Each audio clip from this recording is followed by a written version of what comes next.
Returning to our earlier story on the formation of the Singapore Artificial Intelligence Association, and we speak to its CEO, Kenny Tay. Also in the studio with us is Jonathan Zhang, the president of SAIA.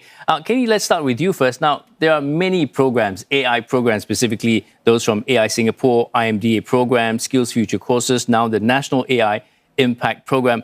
So where do you think there is still room and a need for SAIA? I think in general, right, the speed of AI has been very fast.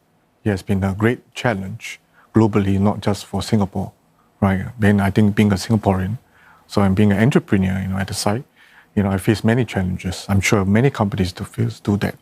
I think the most important thing is imperative, as Singaporeans becomes together, and of course part of the associations is to really speed up the process of not just educating, but helping a lot of SMEs, which forms about 70% of the market, right, to adopt, AI, understands their needs, work with the other trade associations so that we can speed up the process of the adoptions, in the market. So specifically, how is SAIA doing things differently to distinguish itself from other touch points? We don't just focus on technology implementation. We very much focus on the human factors, right? When the companies comes to us and say, hey, can you want to adopt AI? How can I start? I think it's imperative to look at the employees being impacted and how can we actually help to change, job redesign, part of the process so that to keep the human in the loop, right, to make sure that they stay relevant, right, in the market, learn new skills and become competitive in the market space. Now, Jonathan, tell us, why is the focus on SME so important to SAIA? Thanks very much for the question, Paul.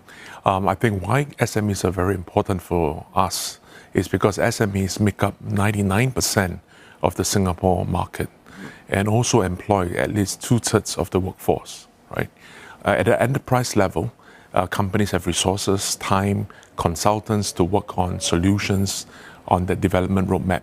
However, for SMEs, whether it's a company with 4 people running a logistics outfit or 10-man retail store, they do not have access to this kind of internal resources. Simply put, do SMEs have a chief digital officer? More likely than not, no. So we try to play our role as SAIA to implement, facilitate this journey for SMEs in AI adoption. Now, you've been referred to as being the neutral convener. What does that mean for SMEs? It simply means that we do not have any agenda when we do this, right? That there is no particular vendor or program that we are trying to push. We are really neutral in that sense.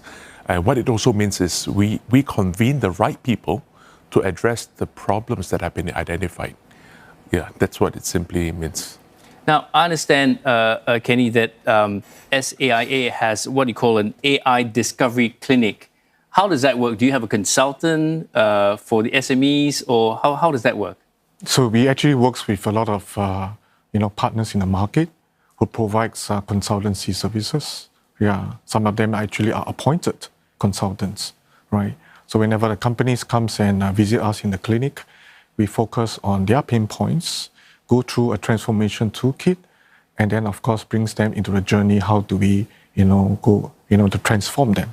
So transformation is not just on implementation of technology, but it's also about capability building, as well as transforming the employees into a new skills, right, or kind of job redesign environment. So what recommendations would you provide an SME, say, who is not initiated in AI at this moment? I think the most important thing is about the clinic. We do provide a very simple AI transformation toolkit. So a lot of SMEs, they don't really understand how to start. I think one of the most easiest way is scan the QR code, put in 2 information, put in your website link so that the reports of the AI can understand your industry you're from. And number 2, put in two pain points.